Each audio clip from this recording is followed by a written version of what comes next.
सखी रे सांझ पड़ल गामक बाटे, जट घर आ बने।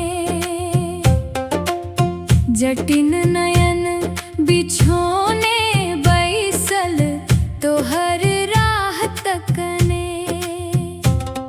अरे जट रे कतई रहलिए, देर भ गेल आज। तोहर बिना सुन लागे अंगना के, सुनत दिलक राज।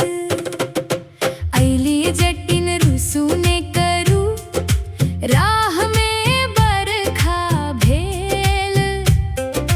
कोसीक पानिक धार तेज छल, से ही लेल देरी भेल। हे सखी जटिन हंसल धीरे, लाजे नयन झुकायल। माटिक गंध पवनक संग में, प्रेमक दीप जरायल।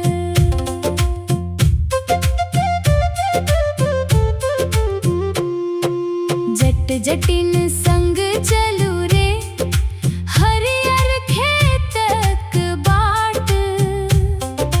चनमा हंसय तारा चमकय, संग बिताबू रात।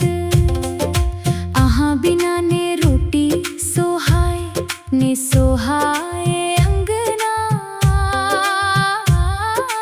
तोहर बोली सुनीते खिली उठे, हमर सगरो सपना। ओ जट रे हाथ पकड़ लिया, छोड़ब ने आब कखनो।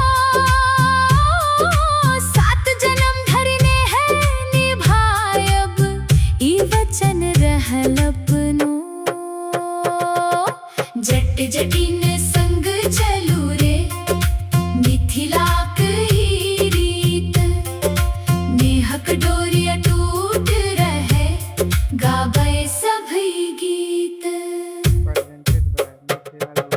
पीपर तर बैसल दोनों, बांसुरिया बाजे दूर।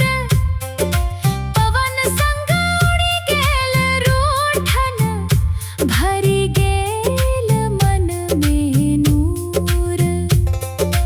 माटिक सुगंध धानक बाली, कोसीक मधुर बहार। एहन नेहक जोड़ी रहे, जन्म जन्म अपार। जट जटिन संग चलू